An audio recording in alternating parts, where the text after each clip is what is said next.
بسم اللہ الرحمن الرحیم فقال لخدیجة وأخبرها الخبر۔ پھر آپ صلی اللہ علیہ وسلم نے حضرت خدیجہ رضی اللہ تعالی عنہا سے فرمایا اور وأخبرها الخبر، حضرت خدیجۃ الکبریٰ رضی اللہ تعالی عنہا کو واقعے کی خبر دی۔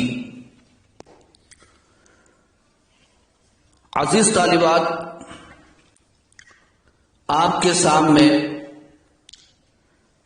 اس سے پہلے نزول وحی کے واقعے کی کچھ تفصیل حدیث ھذا کی روشنی میں بیان کی گئی تھی۔ چونکہ واقعہ طویل ہے اور حدیث لمبی ہے، اس لیے قسط وار سبق ہو رہا ہے۔ نبی رحمت محسن انسانیت حضرت محمد مصطفیٰ صلی اللہ علیہ وسلم جب غار حرا میں خلوت نشین تھے اور آپ صلی اللہ علیہ وسلم کی عمر شریف 40 سال تھی، اللہ تعالی نے آپ پر وحی نازل فرمائی۔ چونکہ پہلی وحی تھی اور آپ صلی اللہ علیہ وسلم کو پہلا تجربہ تھا، آپ نے اس سے پہلے فرشتے کو نہیں دیکھا تھا، تنہائی کا عالم تھا، رات کا سناٹا تھا، آپ صلی اللہ علیہ وسلم پر ہیبت طاری ہو گئی۔ پھر وحی کی ذمہ داری لوگوں تک اللہ کے پیغام کو پہنچانے کا احساس آپ صلی اللہ علیہ وسلم کو ہو گیا، جس کی وجہ سے آپ پر گرانی ہوئی اور ہیبت طاری ہوئی۔ اس ہیبت کا اظہار آپ نے اپنی اہلیہ اور شریک حیات ام المومنین حضرت خدیجۃ الکبریٰ رضی اللہ تعالی عنہا کے سامنے فرمایا۔ چنانچہ راویہ کہتی ہیں حضرت عائشہ رضی اللہ تعالی عنہا فقال لخدیجۃ وأخبرها الخبر، اس کے بعد آپ صلی اللہ علیہ وسلم نے حضرت خدیجۃ الکبریٰ رضی اللہ تعالی عنہا سے کہا اور آپ کو پوری خبر دی۔ لقد خشیت علی نفسی، مجھے تو اپنی جان کے بارے میں ڈر ہو گیا۔ آپ صلی اللہ علیہ وسلم نے حضرت خدیجۃ الکبریٰ رضی اللہ تعالی عنہا سے یہاں تک کہہ دیا کہ مجھے اپنی جان کا اندیشہ ہونے لگا ہے، خشیت، میں ڈر رہا ہوں کہ مجھے نقصان پہنچ جائے گا۔ اب یہاں پر ایک بات سمجھنے کی ہے، وہ یہ ہے کہ آپ صلی اللہ علیہ وسلم نہ صرف نبی ہیں بلکہ سید الاولین والآخرین، سید المرسلین، نبیوں کے سردار ہیں۔ تو یہاں پر ہو سکتا ہے بعض لوگ یہ سوچ سکتے ہیں یا کسی کے دل میں یہ خیال آ سکتا ہے کہ آپ نبی ہوتے ہوئے کیوں گھبرا گئے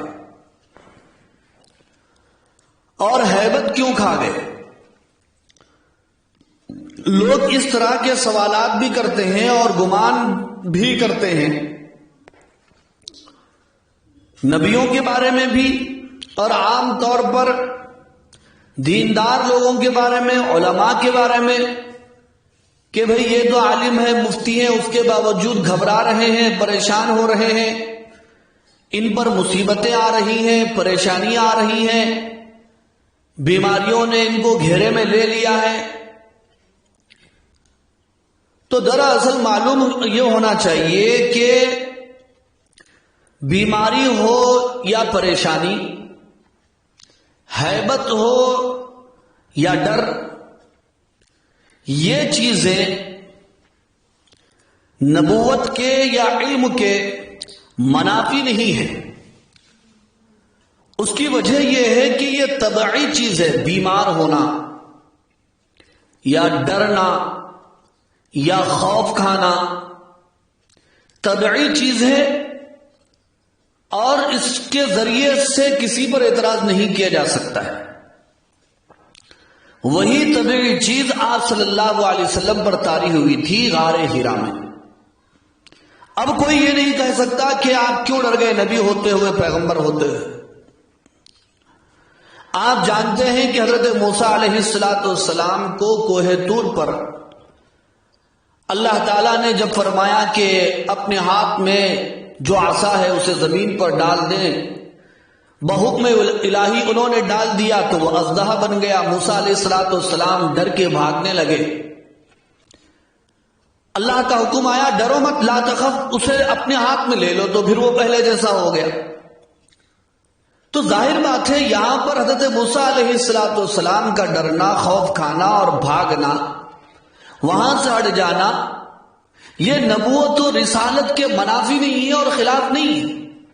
آپ یہ نہیں کہہ سکتے نعوذ باللہ ثم نعوذ باللہ کہ نبی کا ایمان کمزور ہو گیا تھا یا یقین کمزور ہو گیا تھا، یا اور کوئی الزام آپ نبی اور پیغمبر پر نہیں لگا سکتے، اس لیے کہ یہ طبعی چیز ہے، اور طبعی چیز کا واقع ہونا نبوت اور ایمان کے خلاف نہیں ہوتا ہے.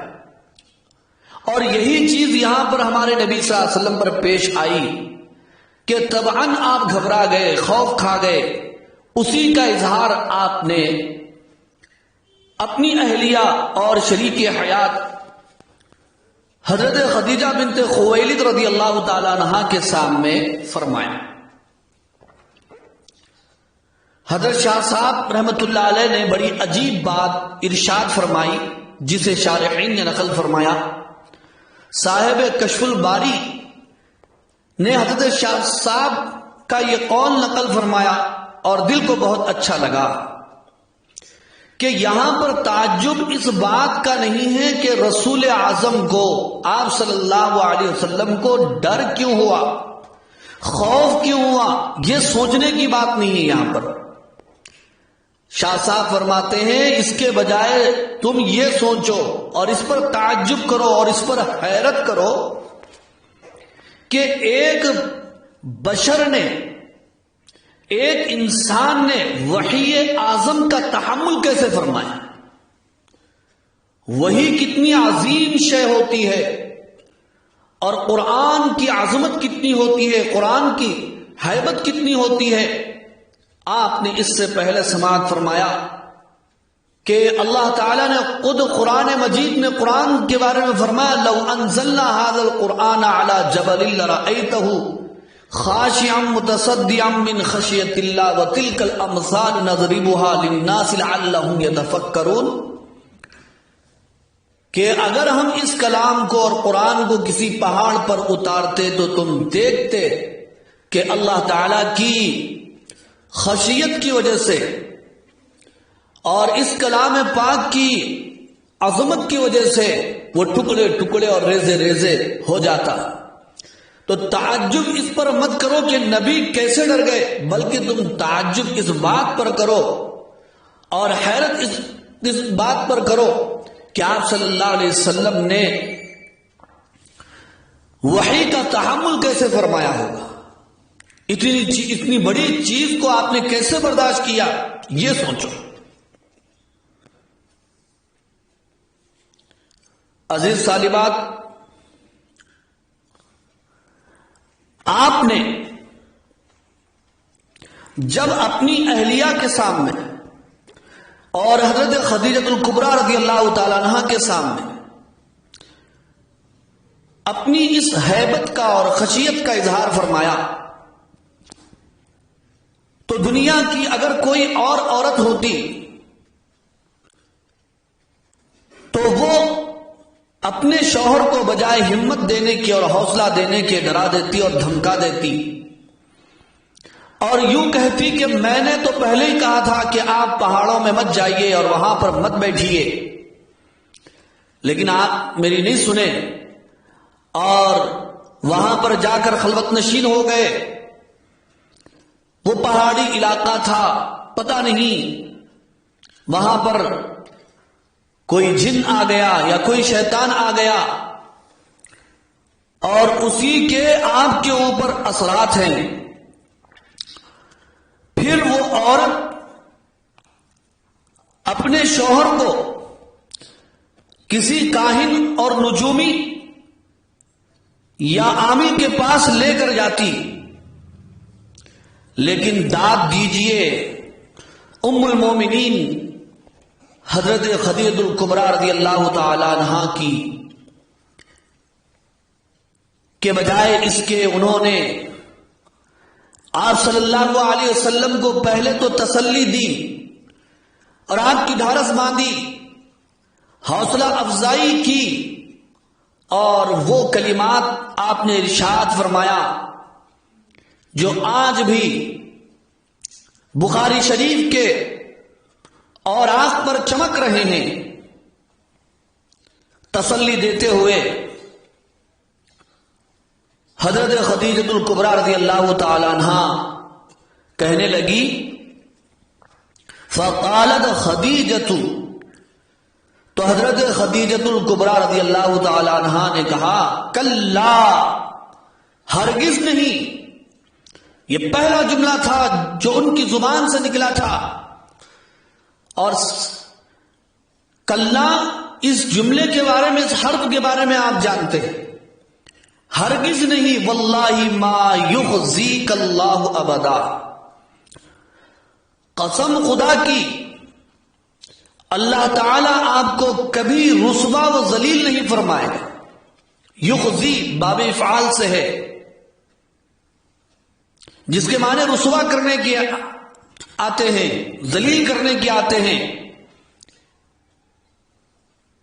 کہ اللہ تبارک و تعالیٰ تمہیں یوں رسوا اور ذلیل نہیں کرے گا کہ اس طرح آپ پر کوئی اثرات ہو جائیں اور آپ کی جان یوں ہی چلی جائے،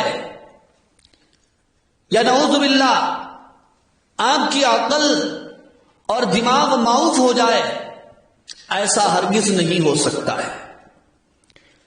اور کیوں نہیں ہو سکتا، اس کی عقلی دلیل بھی حضرت خدیجہ نے دے دی، اور اس عقلی دلیل کے بعد نقلی دلیل کے لیے وہ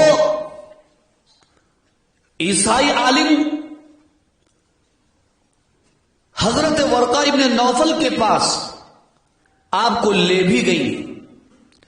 دنیا کی کوئی اور خاتون اور عورت ہوتی تو کاہن اور نجومی اور عامل کے پاس لے جاتی، لیکن حضرت خدیجہ آپ کو ایک عالم کے پاس لے گئی تاکہ عقلی دلیل کے ساتھ ساتھ نقلی طور پر بھی آپ کو تسلی ہو جائے اور آپ کی رسالت و نبوت کا اظہار ہو جائے، جسے حضرت خدیجہ رضی اللہ تعالی عنہا محسوس کر رہی تھی.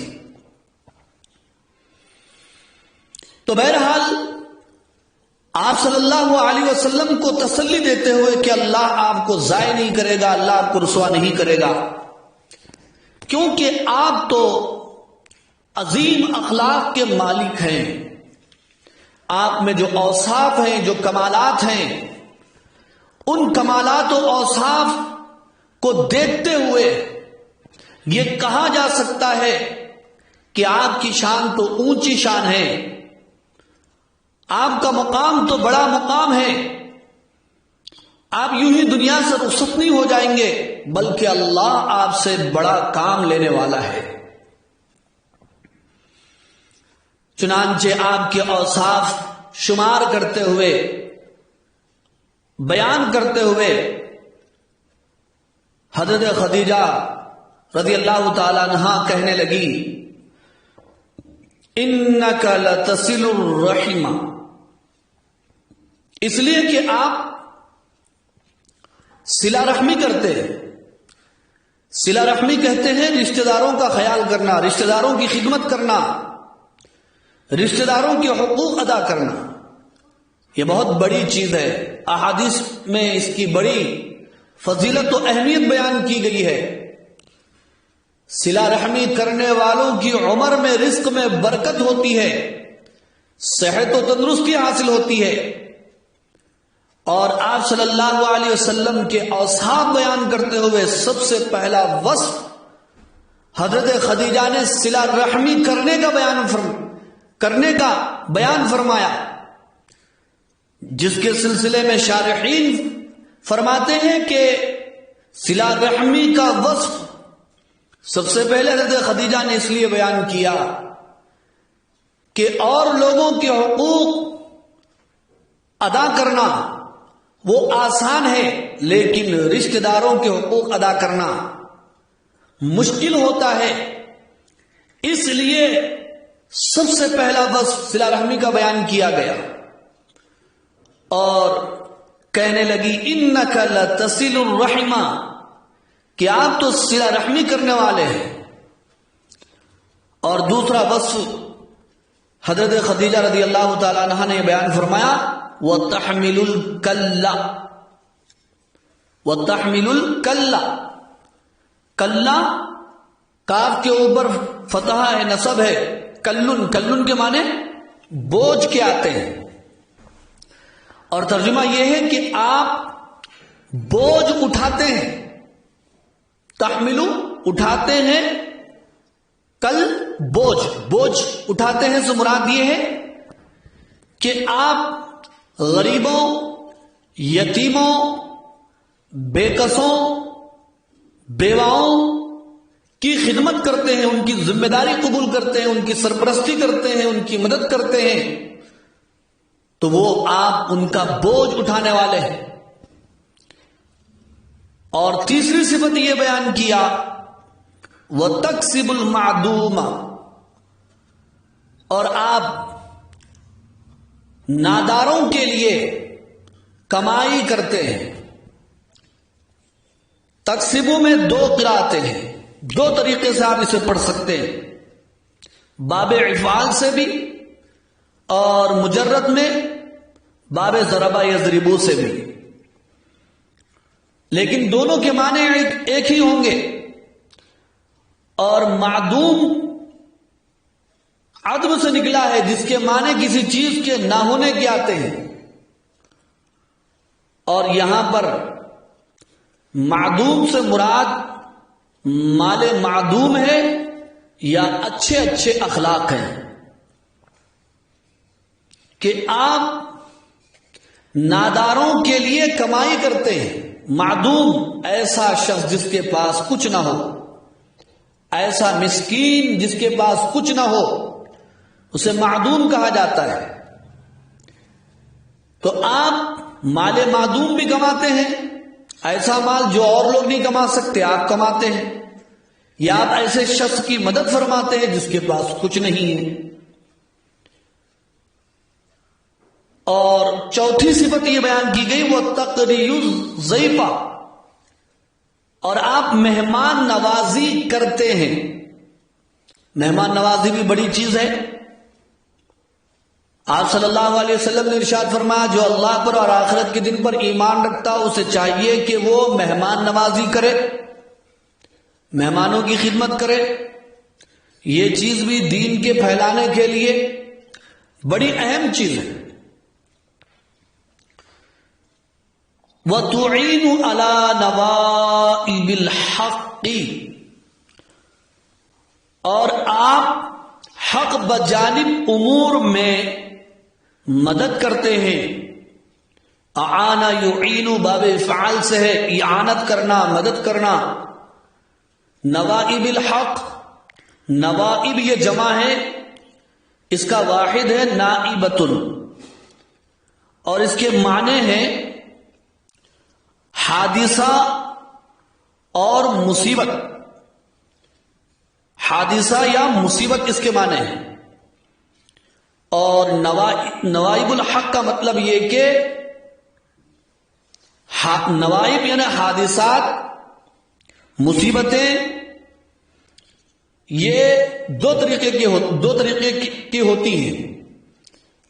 حق کے سلسلے میں، اچھے کاموں میں، صحیح کاموں میں بھی مصیبتیں پریشانی آتی ہیں، آفت سماویہ سے دوچار ہونا پڑتا ہے، اور شر والے کاموں میں، خراب کاموں میں، باطل میں بھی مصیبت آتی ہے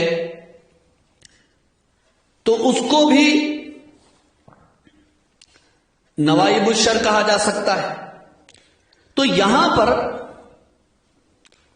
نوائب کے ساتھ حق کا اضافہ کر کے یہ بتایا گیا کہ آپ تو حادثات، مصیبتوں اور آفات میں لوگوں کی اعانت و تعاون کرنے والے ہیں، لیکن ہر مصیبت، ہر پریشانی میں نہیں، جو مصیبت حق کی وجہ سے آ جائے، اچھے کاموں میں آ جائے، مباح کاموں میں آ جائے، آپ ان میں تعاون کرنے والے ہیں۔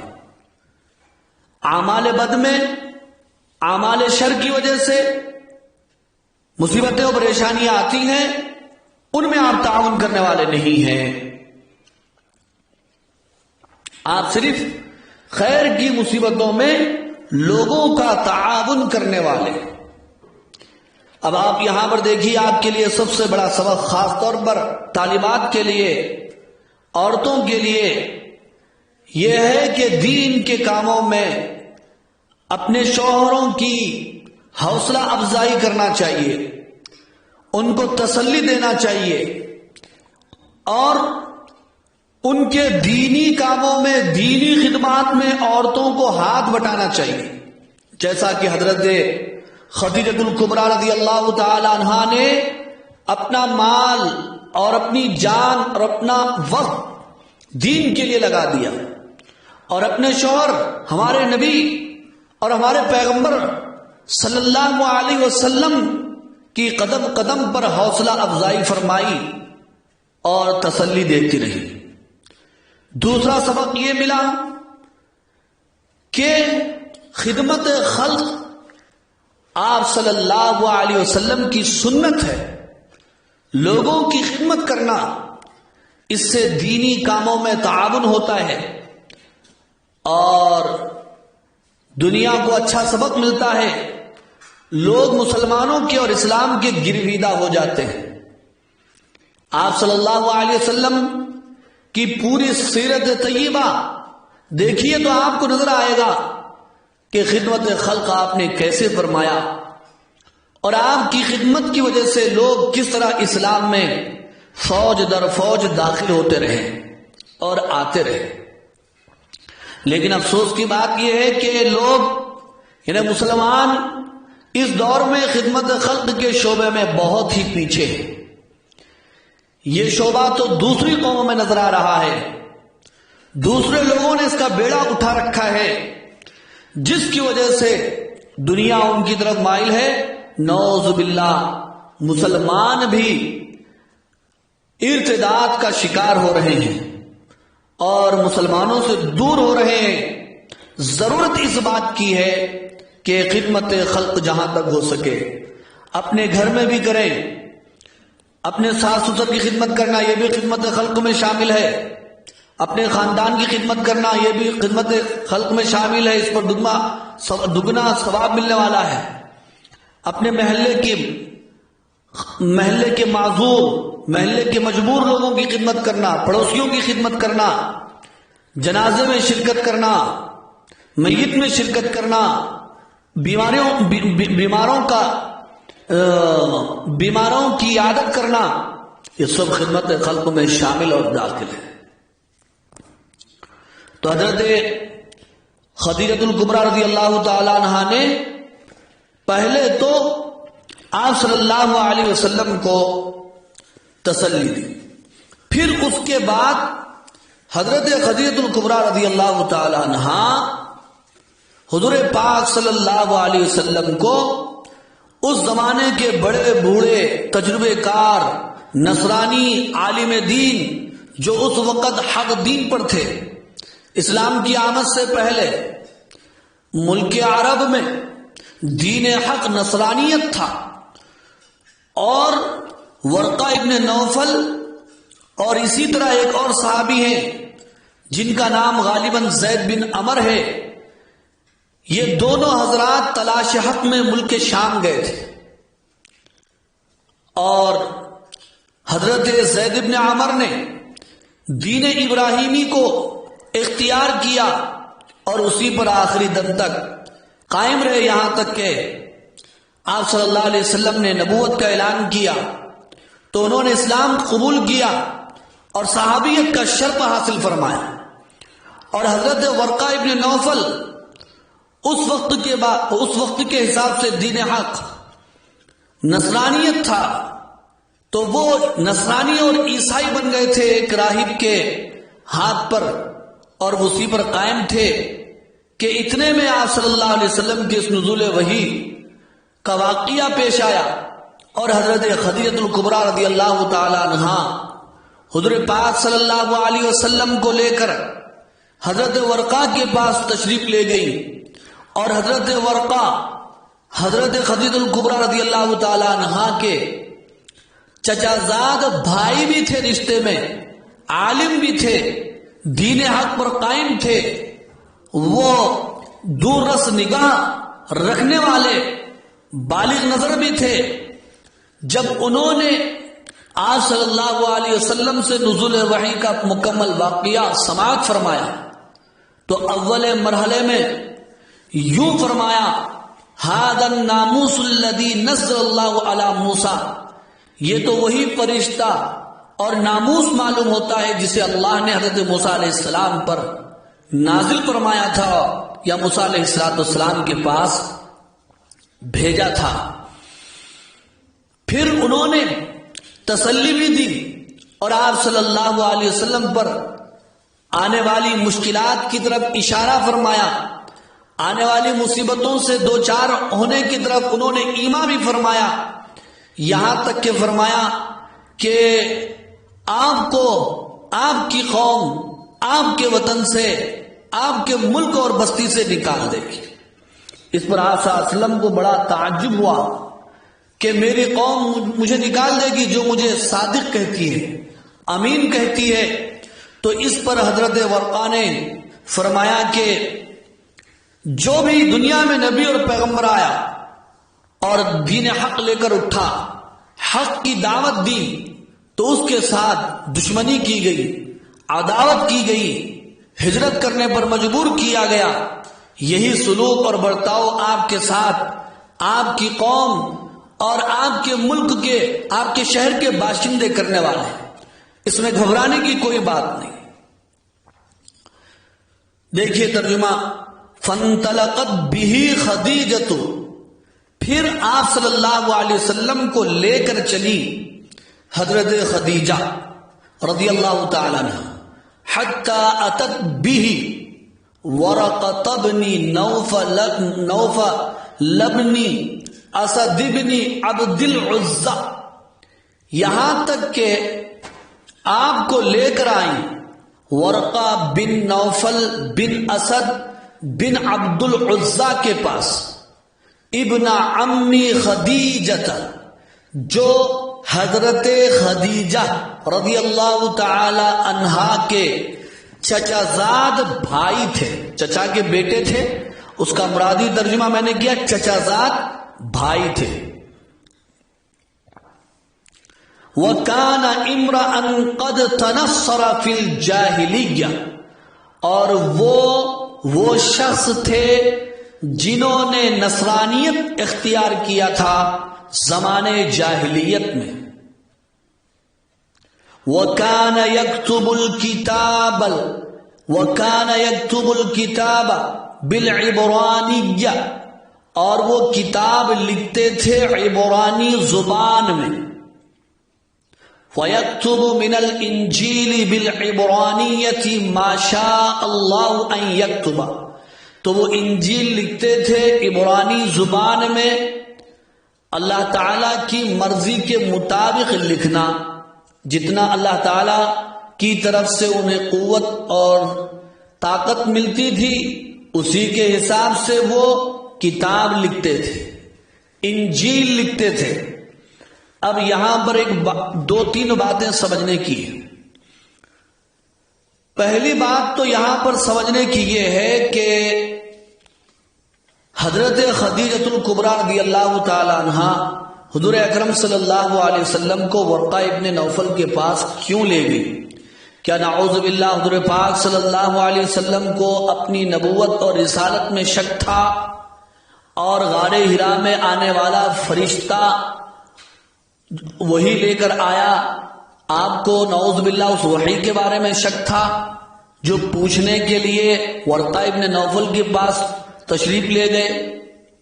تو معلوم ہونا چاہیے کہ آپ صلی اللہ علیہ وسلم نے خواہش ظاہر نہیں کی تھی ورقہ ابن نوفل کے پاس جانے کی، حضرت خدیجۃ الکبریٰ رضی اللہ تعالی عنہا از خود لے کر گئی تھی اور آپ نے منع بھی نہیں فرمایا تھا۔ اور دوسری بات یہ ہے کہ اگر آپ صلی اللہ علیہ وسلم کو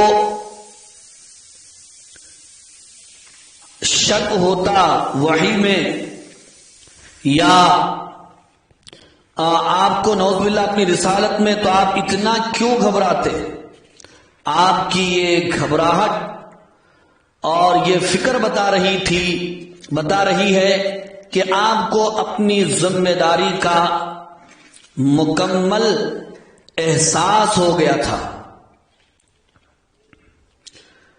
اور یہی وجہ ہے کہ جب وحی کی آمد بند ہو گئی، پہلی مرتبہ وہی آئی، پھر اس کے بعد بیچ میں فترت کا زمانہ ہے جس کا ذکر ابھی آنے والا ہے، تو اس دوران آپ صلی اللہ علیہ وسلم شدت حزن اور غلبہ حال کی وجہ سے ایسا ہوتا تھا کہ کبھی کبھی پہاڑ پر چڑھ کر اپنے آپ کو گرا دیتے اور حضرت جبرائیل علیہ السلام آپ کو سنبھالا دیتے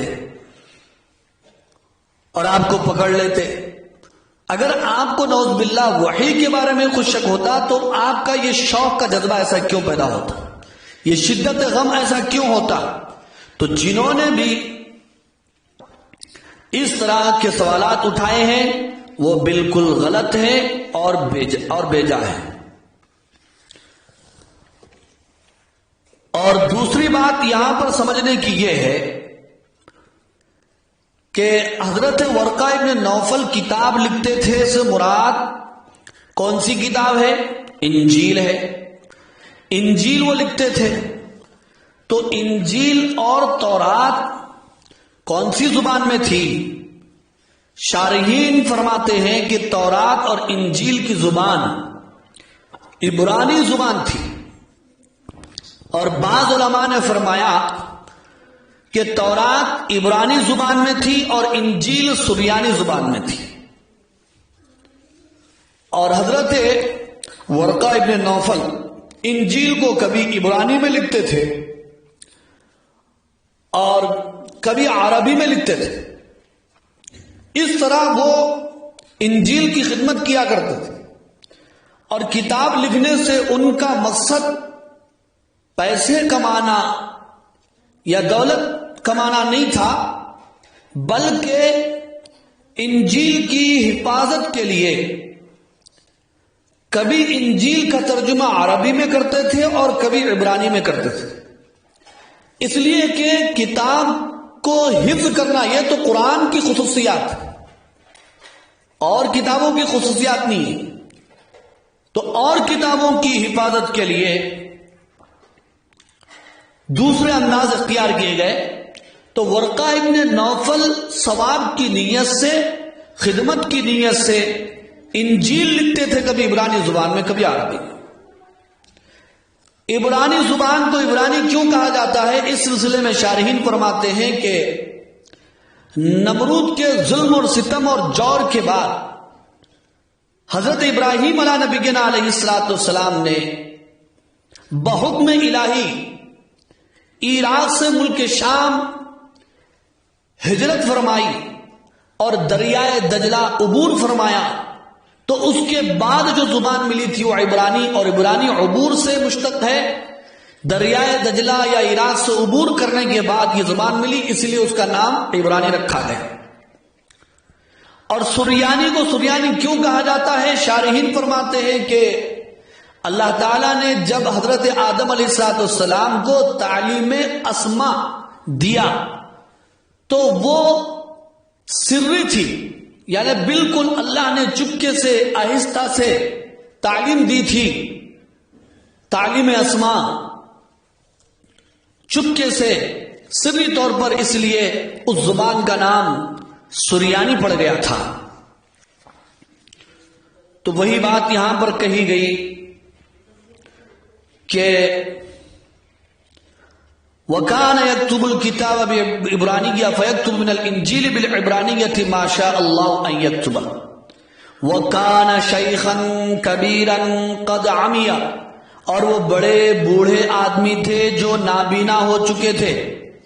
اب بعض لوگوں نے یہاں پر ایک بچکانہ سوال کیا، وہ نابینا تھے تو پھر انجیل کیسے لکھتے تھے؟ تو ارے بھائی، جب جس وقت ان کی آنکھیں اچھی تھی اور وہ صحت مند تھے اپنی عمر میں، اس وقت وہ یہ کام کیا کرتے تھے۔ بعد میں جب وہ نابینا ہو گئے اور ان کی آنکھوں کی بصارت چلی گئی تو انہوں نے نہیں لکھا ہوگا۔ فقالت له خدیجہ، تو ان سے حضرت خدیجہ رضی اللہ تعالی عنہا نے کہا، کیا کہا؟ یا ابن عمی اسمع من ابن اخیک، اے میرے چچا کے بیٹے، اے میرے چچا زاد بھائی، اپنے بھتیجے کو سنو۔ اسمع من ابن اخیک، اپنے بھتیجے سے سنو۔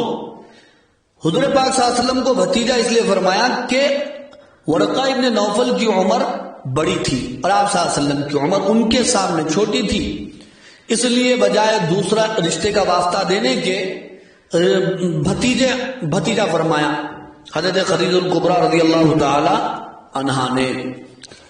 یا ابن عمی اسمع من ابن اخیک، اے میرے چچا کے بیٹے، چچا بھائی، اپنے بھتیجے کی بات کو سنو۔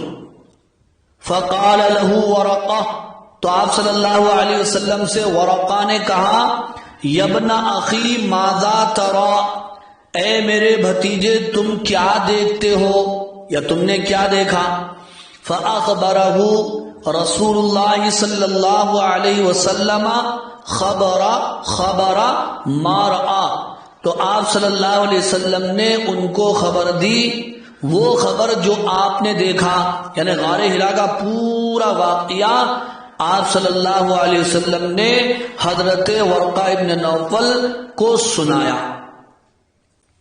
حضرت ورقہ ابن نوفل کو سنایا۔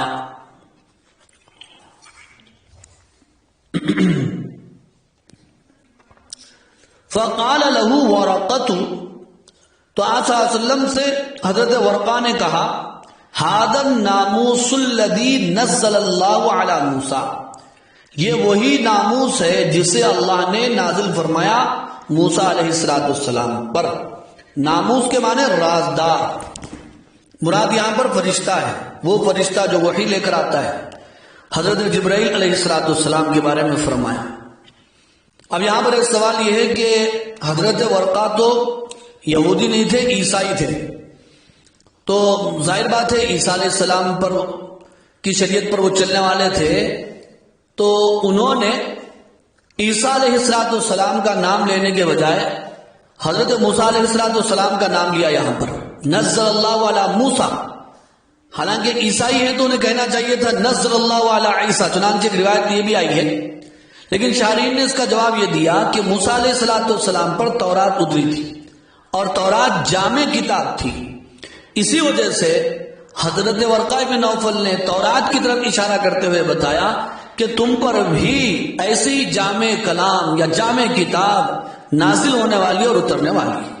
پھر آگے فرمانے لگے، یا لیتنی فیہا جزع، اے کاش کہ میں اس وقت جوان ہوتا۔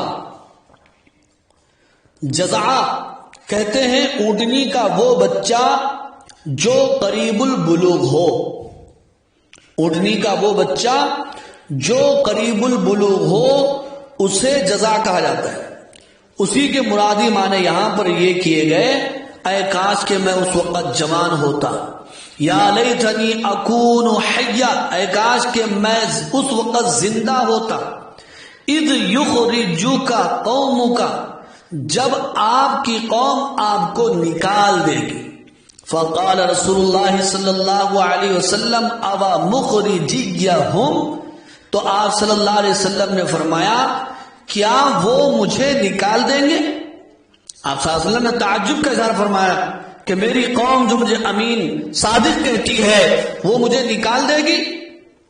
قال نعم، تو حضرت ورقہ نے فرمایا نعم، ہاں، لم یأتی رجل قط بمثل ما جئت به الا عودیا، ہاں کہ کوئی آدمی کبھی نہیں آیا اس چیز کو لے کر جس چیز کو لے کر آپ آئے ہیں، یا جو چیز آپ کو دی گئی ہے، الا عودیا، مگر اس سے دشمنی کی گئی، عداوت کی گئی۔ وَإِن يُدْرِكْنِي يَوْمُكَ أَنْصُرْكَ نَصْرًا مُؤَزَّرًا، اگر مجھے آپ کا وہ وقت مل جائے تو میں آپ کی بھرپور مدد کروں گا۔ ثُمَّ لَمْ يَنْشَبْ وَرَقَةُ أَنْ تُوَفِّيَ، پھر حضرت ورقہ زیادہ دن زندہ نہیں رہے، لم ينشب زیادہ دیر نہیں ٹھہرے، زیادہ دن زندہ نہیں رہے، ان توفیا، یہاں تک کیا وفات پا گئے۔ بہت جلدی حضرت ورقہ چونکہ اسی وقت وہ بوڑھے تھے دنیا سے گزر گئے، دنیا سے چلے گئے، وفات پا گئے۔ وفطر الوحی، اور وحی رک گئی۔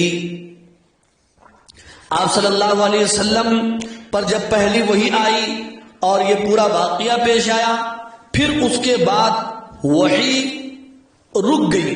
اسی کو سیرت میں، حدیث میں فترت وحی کا زمانہ کہا جاتا ہے۔ فترت وحی کے سلسلے میں دو چار اہم باتیں بیان کرنے کی۔ پہلی بات یہ ہے کہ وحی کا یہ سلسلہ کیوں رک گیا تھا، پہلی وحی کے بعد وحی کیوں منقطع ہوئی؟ تو اس سلسلے میں شارحین کے مختلف اقوال ہیں۔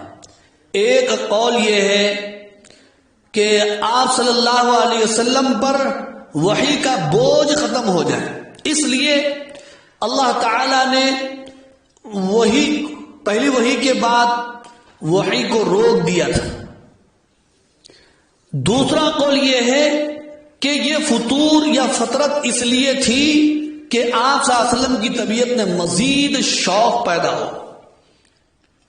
اور تیسرا قول یہ ہے کہ انقطاع وحی یا فترت کا زمانہ اس لیے تھا کہ آپ صلی اللہ علیہ وسلم کو غور اور فکر کرنے کا موقع مل جائے۔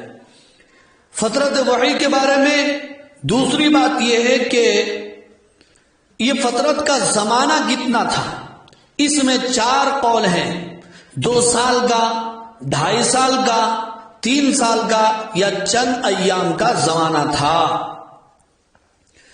اور اس زمانے میں، فترت وحی کے زمانے میں، حضرت جبرائیل علیہ السلام آپ صلی اللہ علیہ وسلم کے پاس تشریف لائے یا نہیں لائے؟ تو آپ صلی اللہ علیہ وسلم کے پاس تشریف لائے، جیسا کہ آپ نے اس سے پہلے سنا کہ آپ غلبہ حال کی وجہ سے پہاڑ پر چڑھ جاتے، اپنے آپ کو گرا دینے کی کوشش کرتے، حضرت جبرائیل علیہ السلام تشریف لاتے اور آپ کو تسلی دیتے۔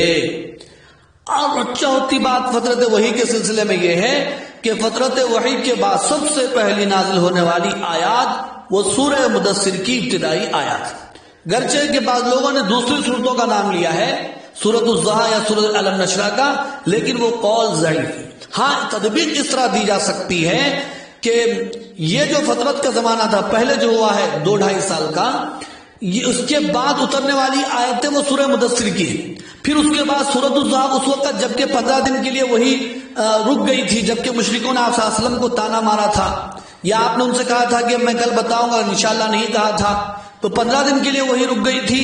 اس کے بعد پہلے نازل ہونے والی آیتیں سورۃ الضحیٰ کی ہیں۔ بہرحال آج کا سبق یہیں تک ہوگا، اس کے بعد کا سبق جو ہے وہ انشاءاللہ کل ہوگا۔ دعا فرمائیے اللہ تعالیٰ سے، اللہ تعالیٰ ہمیں حضور پاک صلی اللہ علیہ وسلم کی سیرت سے اور احادیث سے عبرت و نصیحت حاصل کر کے صحیح عمل کی توفیق عطا فرمائے۔ وآخر دعوانا ان الحمد للہ رب العالمین۔